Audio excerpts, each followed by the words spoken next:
Hello. Right, I'm here with the Kingfisher again. So it's a follow-up to the fact that I couldn't get this going because it had no motor in it. I have found a replacement. I found a source replacement. I've actually taken the liberty of taking it apart. Had to get the solder out to unsolder this. Not entirely sure whether this is factory fitted or not, to be honest. It doesn't look like it because there's quite a lot of like burning here from the solder. I was trying to work out. Well, actually, I was looking at the diagram. The diagrams, as usual, aren't very helpful. There appears to be some kind of complicated wiring going on in here, which they fail to show because they got the lid on there. So I'll probably have a look online, see if I can find anything that refers to this setup to get it as close to how it's supposed to be out the factory as possible. But yeah, so that's that. So what have I done? So basically, I want to this chassis body for the Loco is really good. Actually, it's a really good quality. It's obviously never been used, and was probably, like I said before, probably for a different Loco. So I think it was an empty one for a reason. So what I'd ideally like to do is transfer this motor housing into here to replace this. And what I was looking at is that this is fairly simply wired. For some reason, this one's all over the place and kind of seems to, I don't know, that does seem to kind of correlate to this setup here. In the service guide, where it's got two wires coming in, two wires coming out here. Not sure why you'd solder to there's no need as far as my experience is with these to do that. So yeah, it'd be interesting to see online what's going on with that. This motor housing was actually a bit tricky to get out. So usually I've got like I've got my trusty knife that you slip down the side and then you pop out like that. But actually, this one seemed to be a little bit stuck in where like the plastic had become quite firm. And actually, you can just about make out here that damage actually wasn't me that caused that, but it actually was quite helpful. There was a clip missing, and because that clip was missing, this is now quite spongy, well, a little bit more spongy than it was. So I was able to get it out. Has that got any reuse? Probably that could be reused somewhere. I'm sure I've got another Loco that might need that, so I'll keep hold of that. I have no idea what this was all about. I think I'm going to try sticking to the quite simple one wire coming from the drop here to the metal chassis, and then the pickups. So ultimately what's happening is the pickups are coming from the Loco itself, so it'll be coming from these wheels here and coming in to give extra power, more stable power pickup. This Ringfield, I think, is designed to do, it's designed to obviously pick up from both wheels anyway, so in as much it should be really reliable runner once it's got a motor in it, of course. So yeah, I'm probably just going to do a bit of a clean down of this Ringfield. It's got loads of gunk here. Looks pretty good. I'll take this plate off and clean the commutator inside. I believe that might be a five pole one. Yeah, it certainly looks like it. Yeah, so which again, that'd probably be better for the Loco as well. So yeah, I'll record this all. I'll probably do a bit of a speed through of what I'm doing, so you don't have to sit there watching me do it in real time. It's not the most fun thing to watch. Yeah, and I'll come back later with once I have finished. Cheers.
she's ready. Good news is the motor's going, but you'll see in a minute.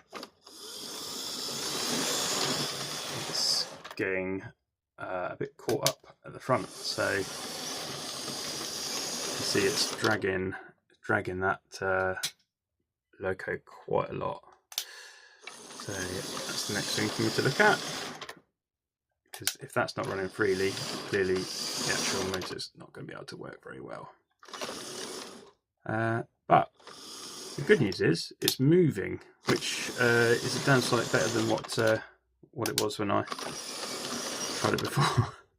So I'm going to stop now before I blow the motor. But yeah, I think it's just this. It's good looking A4 actually, isn't it? It's the detailed model. It's a detailed model, but surprisingly, I noticed that the actual the inners of the cab. See if I can get around and have a look. They're not actually very detailed. So yeah, whether or not, yeah, to me it's kind of like it's a not very detailed version of the A4. But hey, right. So next up, let's have a look at all this gubbins, see what's going on. It should be free moving, but if it isn't, which I should have pre-tested before, then that is what's causing it to lock up, which is why it's not very good at running. Right, back to take a look. Okay, right, well, we're back. So now the problem is here. Very scratchy, very squeaky. I did notice that some of the connecting rods are a little bit too straight, so that's bent back.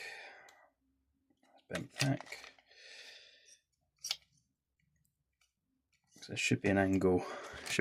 On these, but they weren't. They look like they've been pushed in. So they were too straight. So that's sorted that now. Sorry, I have realised. Not in the shot. What I was talking about is these connecting rods here. So we're at a diagonal. Can you see? There we go. Into there. In here, these little connectors. So that was bent flat. So I've just bent that back out again. They're really small parts, so you have to be a bit gentle with them. But there should be a sort of 45-degree-ish angle on those. Squeaking, what's that squeaking?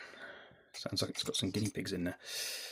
So I will have to take off all of this gubbin. So this is the under friends, the detailed stuff, isn't it, that gets added. So I'm probably actually just going to do that off camera and come back when I got it all opened up. Right. See you in a bit. It's taking a lot longer than I thought it was going to take here, but I've not taken one of these apart before. It's not overly complex. The wires are obviously connected to the pickup plates here. These pickup plates could probably do with a little bit of a clean. I'll do that in a second before I put the wheels back on. But yeah, the axles here were just a bit gunky. So I wonder if that was one of the causes. So I've just been going in here and cleaning. Well, I just cleaned all around these wheels really. I don't want to take them all off. I don't want to have to cut all the wheel sets. That'd be a proper pain. So I don't really want to do that. They look pretty well quartered as it is anyway. Yeah, they appear to be okay. Just looking where the crank pins are. Yeah, I think they're okay. So yeah, just been cleaning out the inside axles here.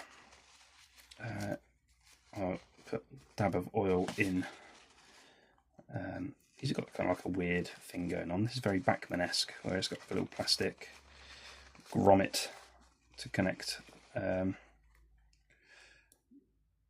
axles into. Yeah, that's a bit strange. maybe this is just a new thing on newer Hornbys, because I've not had that on other models before, so that's new to me. I'm sure there's sense in it. But yeah, so now I will pop it all back together.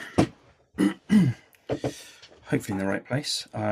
When I take these apart, I tend to try to keep it as clear and obvious where I took them from, if that makes sense. But the trouble with second-hand stuff is you don't know whether or not someone else has put it back in the right way anyway. So I sort of have an opportunity to redo things, so that's what I tend to do.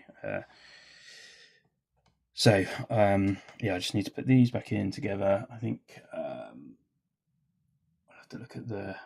Actually, I think I'll oil them while I've got them like this. I think I'll put some oil in now. That might be the best thing to do. So yeah, I'll do that. Hopefully, by the time I come back on a video, it will all be done. Catch you in a bit.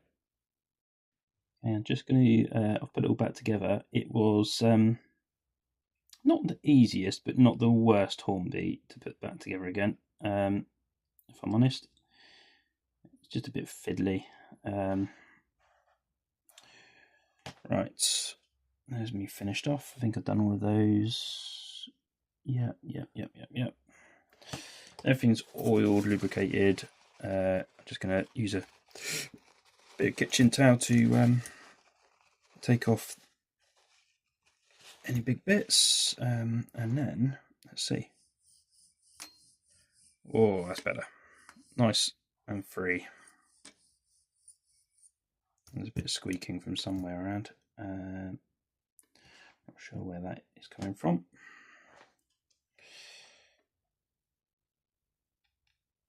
Yeah, these are really daft design. Basically, the plastic bit here keeps the two axles in place, which is just a bit strange. They've got like little brass axles that sit inside the body of the chassis, but they pop out every time you move it. They pop out, so you have to try to quickly get this plastic bit in to sort of, because they're supposed to sort of hold it in place. And it looks like I've done okay. And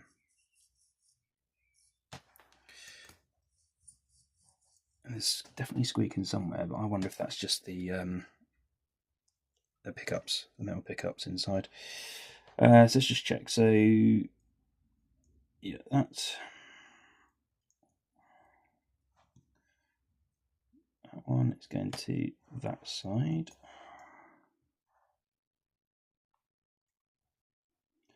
Cross these over, it should be a bit easier as well. That one. Let's go into that side. These should be coming up through here.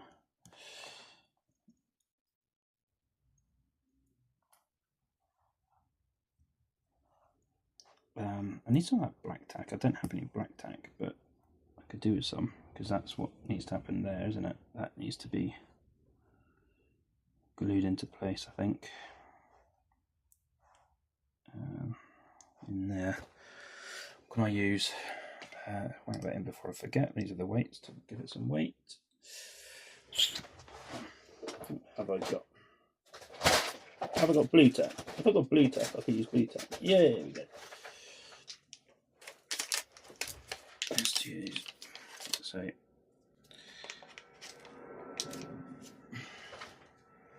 blue tack's not ideal, but it's a bit strange.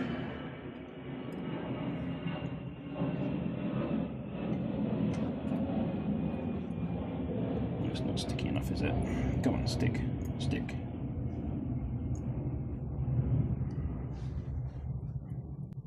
That'll do. Right. Okay, I think it's got to be better, surely. Let's have a go.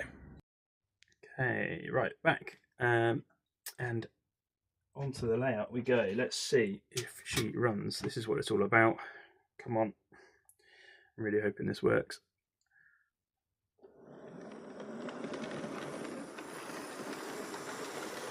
Yes, that's a win.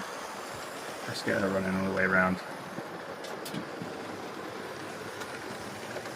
Hopefully no derailment so far. She's running really smoothly. Considering that's a tender drive.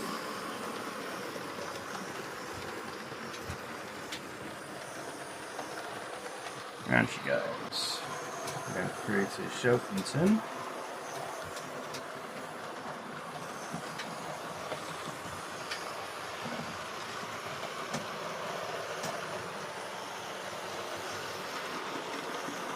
Into the tunnel. This is sometimes where Locos stop, but that's brilliant.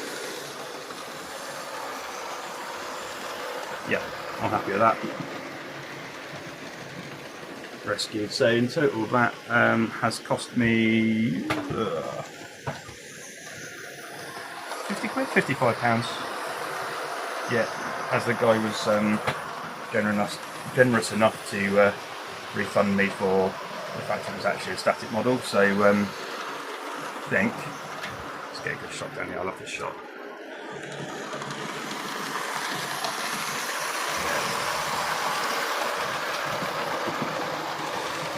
Brilliant. Right, well, hopefully all those videos together make something worthwhile watching. So I hope that was enjoyable. It's certainly nice to get something running again that otherwise was just going to go to the bottom drawer. Yeah, thanks to the guy for giving me my money back, because that made it a lot easier to then feel I need to go and spend was it 21 quid or whatever it was on the replacement part. So yeah, any questions, let me know. Any comments, let me know. I am probably going to at some point get around to running this lot and show those going around, but for now just going to sit here and enjoy this little thing running around. Thanks a lot. I'll catch you later.